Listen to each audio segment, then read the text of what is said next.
လမ်းပြောက်ပင်ပဲကျမတို့ကအချိန်တန်လို့ရှိရင်ငကိုသွားမယ်လမ်းပေါ်ကိုပြန်ရောက်သွားတယ်အဲ့ဒါက vision board ရဲ့အကျိုးကျေးဇူးပဲဖြစ်ပါတယ်အားလုံးပဲမင်္ဂလာပါ2025ကုန်တော့မယ်2026တောင်ရောက်တော့မယ် vision board ဆိုတာကိုမသိဘူးတစ်ခါမှမလုပ်ဘူးဆိုတော့သူရှိရဆိုလို့ရှိရင်เนาะဒီဗီဒီယိုလေးကိုစုံတဲ့ထိကြည့်ပေးပါเนาะအဲ့တော့ပထမဆုံးအနေနဲ့ vision board ဆိုတာဘာလဲ vision board ဆိုတာကကြတော့ကျမတို့ဘဝတစ်ခုလုံးပေါ့เนาะဘလို့ဖြတ်တန်းခြင်းလဲကျမတို့ဘဝမှာဘယ်ကိုသွားခြင်းလဲဘာတွေရခြင်းလဲဆိုတာကိုဘုတ်တစ်ခုထဲမှာပုံဖော်ထားတဲ့အရာတစ်ခုပေါ့နော်အဲ့ဒီဘုတ်ကိုကြည့်လိုက်တာနဲ့ကျမတို့ဘဝကဘာတွေတန်ဖိုးထားလဲဘာတွေလိုချင်လဲဘာတွေစူးစမ်းမယ်ဆိုတာကိုပုံတပုံနဲ့ဒီပေါ့နော်တိတာတဲ့ဟာကို vision board လို့ခေါ်ပါတယ်အဲ့တော့ vision board ကိုဘာလို့လုပ်တင်တာလဲပေါ့အဲ့တော့အဓိကကကြတော့ကျမတို့ဒီခေတ်မှာအရန်ပြောနေကြစကားရှိရလေလမ်းပြောက်တယ်ကြကြပါအောင်လမ်းပြောက်တယ်ပေါ့အဲ့တော့ကျမကိုယ်တိုင်လည်းလမ်းပြောက်မှုပါတယ်အဲ့တော့လမ်းပြောက်တဲ့အချိန်မှာဘာလို့လမ်းပြောက်လဲဆိုတော့လမ်းဆိုတာကိုတည်ချာမတတ်မှတ်ထားလို့လမ်းပြောက်တာပေါ့အဲ့တော့ vision board တာတတ်မှတ်ထားတယ်ဆိုလို့ရှိရင်ကိုကဘယ်ကိုသွားခြင်းလဲဘာလို့ခြင်းလဲဆိုတာကိုသိလိမ့်မယ်အဲ့လိုပြောလို့ vision board ဆွဲထားတဲ့လူကတော့လမ်းမပြောက်ဘူးလားဆိုအဲ့လိုတော့မဟုတ်ဘူးကျမကိုယ်တိုင်လည်း vision board ဆွဲထားပေမဲ့အရန်ပေါ့နော်လောကရန်ရိုက်ခတ်မှုကြုံလာတဲ့အချိန်မှာဥမာဒီတစ်ခုခုကိုဆုံးရှုံးသွားတာမျိုးကိုချစ်တဲ့သူတွေနဲ့ကွဲခွာရတဲ့အခါမျိုးမှာအရန် emotion တွေမြင့်လာတဲ့အချိန်မှာလမ်းပြောက်တဲ့ခံစားချက်ကိုတော့ရတယ်ဒါပေမဲ့ဘာဖြစ်လဲဆိုတော့ကြာမပြောက်တော့ဘူးပေါ့နော်ကြာမပြောက်တော့ဘဲနဲ့လမ်းပြောက်ပင်ပဲကျမတို့ကအချိန်တန်လို့ရှိရင်ငကိုသွားမယ်လမ်းပေါ်ကိုပြန်ရောက်သွားတယ်အဲ့ဒါက vision board ရဲ့အကျိုးကျေးဇူးပဲဖြစ်ပါတယ်အဲ့တော့ဒီကကြည့်နေတဲ့မိတ်ဆွေတွေအနေနဲ့လည်းလမ်းခဏပြောက်တယ်ဆိုလို့ရှိရင်တော့ vision board ကိုမဖြစ်မနေနဲ့လုပ်တင်ပါတယ်ရှင်Okay အဲ့နောက်တစ်ဆင့်မှာ vision board ကိုတကယ်စလုပ်တော့မယ်ဆိုရင်ပြဿနာကဘာဖြစ်လဲဆိုတော့ကိုဘွားမှာဘာတွေလိုချင်လဲလို့တွေးရဲ့အခိုက်အတန့်ကိုပေါ့နော်အဲ့တော့ခါတိုင်းဆိုလို့ရှိရင်ဟိုကလည်းဖြစ်ချင်တယ်ဒီကလည်းဖြစ်ချင်တယ်ဒါပေမဲ့အတိအကျနဲ့ဘာလိုချင်လဲဆိုတာကိုပြန်တွေးဆိုတဲ့အခါကျတော့လေဘာလိုချင်မှန်းတကယ်တမ်းကျတော့မသိတော့တဲ့အခိုက်အတန့်မျိုးကြုံမှုကြလာတော့မသိဘူးကျမတို့အရင်ကတော့ခဏကြုံမှုတယ်ပေါ့နော်အဲ့တော့ဘာလိုချင်လဲဆိုတာကိုစဉ်းစားတဲ့နည်းလမ်းလေးကိုစနစ်တကျဖြစ်အောင်လို့ကျမဒီဗီဒီယိုလေးမှာgeneral လေးသတ်မှတ်ပေးပါမယ်အဲ့တော့ဘွားမှာတယောက်နဲ့တယောက်ကတော့လိုချင်တာတွေတူမှာမဟုတ်ဘူးပေါ့နော်အဲ့တော့မတူတဲ့ထဲမှာဒါပေမဲ့လူတွေအားလုံးမှာပေါ့နော်တူညီတဲ့ category ရှိတယ်အဲ့ category လေးကိုဒီမှာဆက်ပြီးတော့ရှင်းပြသွားမှာပဲဖြစ်ပါတယ်ရှင်အဲ့ဒီအကြောင်းအရာလေးကတော့ we all life ဆိုတဲ့အကြောင်းအရာလေးပါအဲ့တော့ကျမတို့ဘဝမှာပတ်စံနေအရန်ရှိရင်လေအောင်မြင်တယ်လို့သတ်မှတ်လို့ရလားကျမ်းမာရေးတွေအရန်ကောင်းပြီးတော့ပတ်စံမရှိရင်ရောဘဝပျော်ရွှင်ပါမလားကျမ်းမာရေးလည်းကောင်းတယ်ပတ်စံတွေကလည်းရမ်းရှိရဲဒါပေမဲ့ကို့ဘေးနားမှာဘယ်သူမှလည်းမရှိဘူးအဖော်လည်းမရှိဘူးခီးသွားမယ်ဆိုလို့ရှိရင်လည်းဘယ်သူမှကို့ဘေးမှာလိုက်မဲ့လူလည်းမရှိဘူးအစားကောင်းအတောက်ကောင်းနေဆိုလို့ရှိရင်လည်းတယောက်တည်းထိုင်စားနေရတယ်ဆိုလို့ရှိရင်လည်းဘဝဆိုတာပျော်ရွှင်မှာမဟုတ်ဘူးအဲ့တော့ဘဝဆိုတာကကြတော့တဲ့လှဲဘိန်းတဘိန်းလိုပဲပေါ့နော်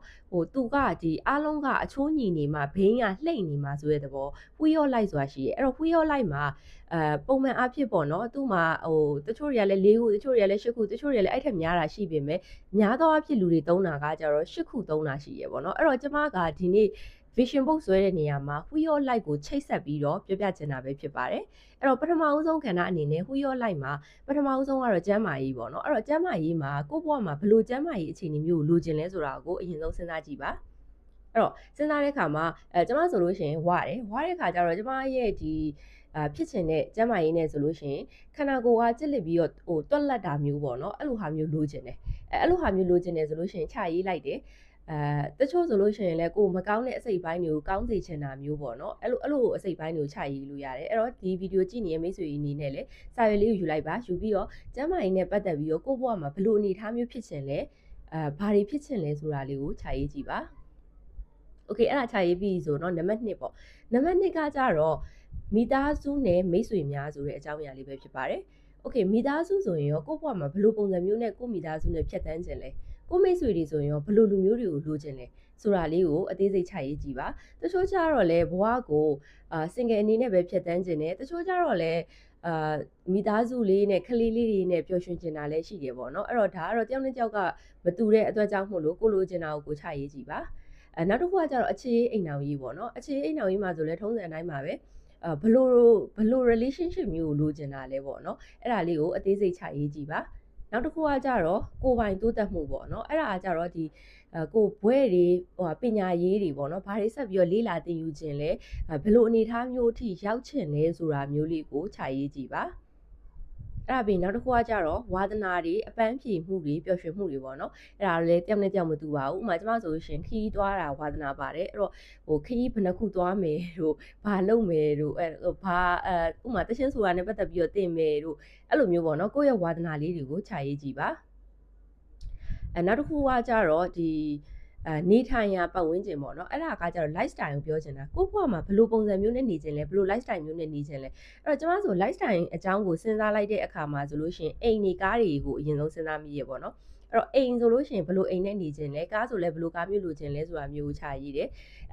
နောက်တစ်ခုကကြတော့အလုပ်ကိုင်ဆိုရင်လဲကိုကဘယ်လို career မျိုးကိုဖြတ်တန်းခြင်းလဲဘယ်လိုအလုပ်မျိုးလုပ်ခြင်းလဲကိုဘဝမှာပေါ့နော်ဒါလေးကိုခြာရေးကြည့်ပါနောက်ဆုံးနေရတော့ငွေကြေးပေါ့နော်ငွေကြေးဆိုရင်ကိုယ့်ဘဝမှာ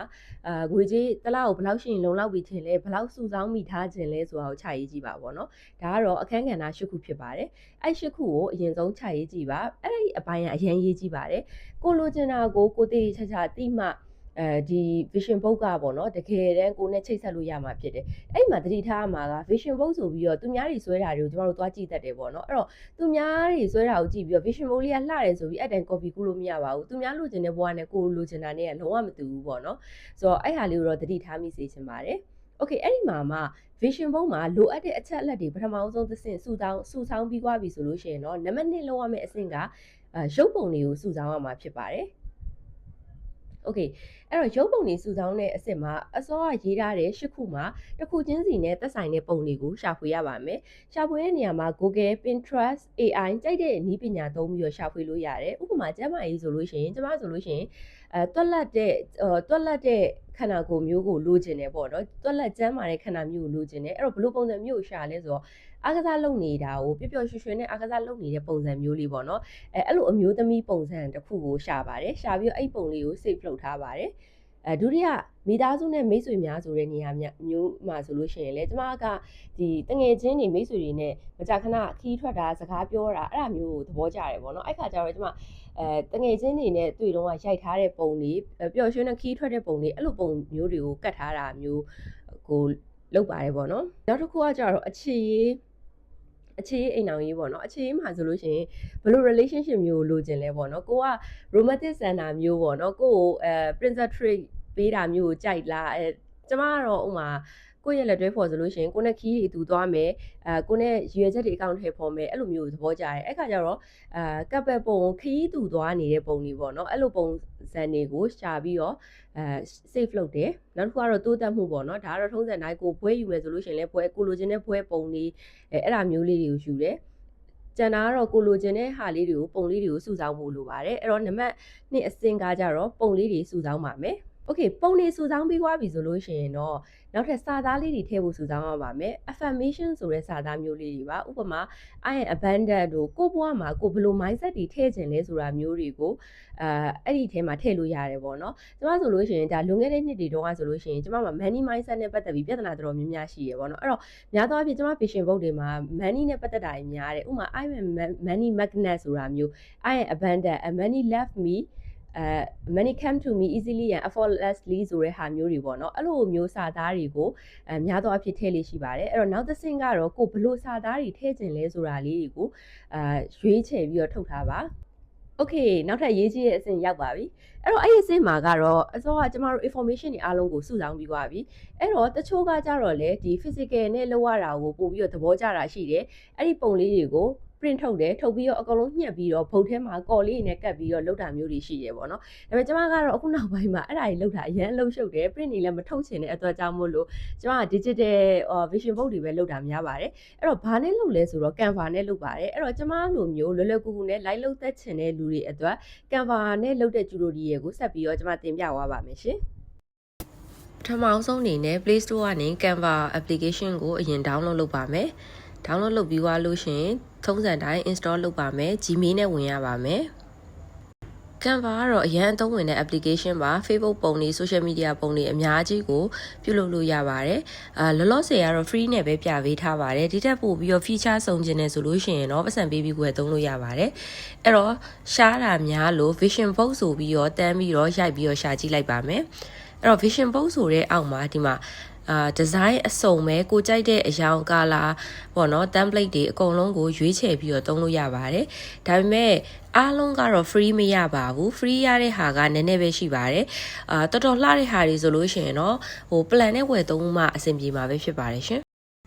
အဲ့တော့ free ရတာလေးတည်အောင်ရှေ့မှာ free vision box ဆိုပြီးရိုက်ထည့်လိုက်တဲ့အခါကျတော့ free ရတဲ့ဟာတွေကိုအမှပြပါတယ်အဲ့မှာဆိုရင်ကျွန်မ template တစ်ခုစမ်းပြီးရွေးပြတာပါတယ်ဒီမှာစာသားလေးတွေပြင်လို့ရတယ်ပုံတွေကိုကိုယ်မှာရှိတဲ့ပုံတွေဟိုအစောအဆင့်မှာကျမတို့စုဆောင်းထားတဲ့ပုံတွေနဲ့အစားထိုးပြီးတော့ကိုကြိုက်တယ်လို့စာသားတွေပုံတွေအားလုံးဖန်တီးပြီးတော့ save လုပ်လိုက်တယ်ဆိုလို့ရှိရင်တော့vision board တစ်ခုကိုအောင်မြင်စွာရသွားပြီဖြစ်ပါတယ်ရှင်အားလုံးပြီးသွားပြီဆိုလို့ရှိရင်တော့ vision board ကိုဘယ်လိုလုပ်ရမလဲပေါ့နော် vision board ကိုဘယ်လိုထားရမလဲဆိုရင်အဲ့တော့ digital နဲ့ဒါကျမဆိုလို့ရှိရင်လက်တော့မှာထားရတာပေါ့နော်အဲ့တော့ digital နဲ့လုပ်ထားတဲ့ပုံတွေဆိုလို့ရှိရင်လည်း cut to နဲ့ print ထုတ်ပြီးတော့နေရာမှာကတ်ထားလဲရတယ်ဖုန်းထဲမှာထည့်ထားလဲရတယ်ပေါ့နော်ဒါပေမဲ့အဲ့ဒါတွေကဒီတိုင်းနေ့စဉ်ကိုယ်နဲ့မြင်တွေ့နေရမယ့်နေရာမျိုးမှာထားတာအကောင်းဆုံးပဲပေါ့နော်အဲ့တော့ပထမဆုံးမနဲ့မိုးလင်းတာနဲ့ဖုန်းကိုကြည့်တယ်ဆိုလို့ရှိရင်ကိုယ့်ရဲ့ vision board ကိုနေ့တိုင်းပြန်မြင်နေပြီးတော့ကို remind ဖြစ်မယ်နောက်ဆုံးအိတ်ခန့်ဒီမှာလည်းဖုန်းကြည့်ရဆိုလို့ရှိရင်ကိုယ့်ရဲ့ vision board ကိုမြင်နေရတယ်ပေါ့နော်အဲ့တော့ဒီ vision board ကကျမတို့ရဲ့နေ့စဉ် lifestyle တွေကကျမတို့ remind ပြန်ပေးနေတာပေါ့နော်ဥပမာတစ်ခါလေကြားလို့ရှိရင်ကျမတို့ကသူများရဲ့လွှမ်းမိုးမှုကိုအရန်ခံရတဲ့အခြေအနေမျိုးရှိရပေါ့နော်အောင်မြင်မှုကဟိုကိုသတ်မှတ်ထားတဲ့အောင်မြင်မှုကတစ်မျိုးဒါပေမဲ့အပြင်လောကမှာကဘလို့မှအောင်မြင်မယ်လို့သတ်မှတ်ထားတဲ့အခါမှာအဲ့ဒါတွေကြားတာများလာလို့ရှိရင်ဟိုကိုကအဲ့ဒါတွေလိုက်လို့ရတော့မလို့စိတ်ခံစားချက်ဖြစ်တယ်အဲ့ခါကျရင်ကျမတို့ vision board ကကျမတို့လမ်းမှန်ကိုပြန်ပြီးတော့ပြပေးနိုင်မှာမဟုတ်ဘူးနင်းသတ်မှတ်ထားတဲ့အောင်မြင်မှုကဒါနင်လိုချင်တဲ့ lifestyle ဆိုတာဒါအဲ့တော့သူများပြောတဲ့အတိုင်းလည်းနင်သွားကြရမလို့ဘူးကိုယ့်ရဲ့လမ်းကကိုသိနေပြီးသားဆိုတဲ့ဟာကို remind လုပ်ပေးမှာပဲဖြစ်ပါတယ်။ Okay ဒီနေ့ sharing လုပ်တာလေးကအားလုံးအတွက်အကျိုးရှိမယ်လို့မျှော်လင့်ပါတယ်။အားလုံးလည်း2026မှာ vision board လေးလုပ်ပြီးတော့လိုချင်တဲ့ဘဝတွေကိုရရှိပါစေလို့ဆုတောင်းပေးပါတယ်။ကျေးဇူးတင်ပါတယ်။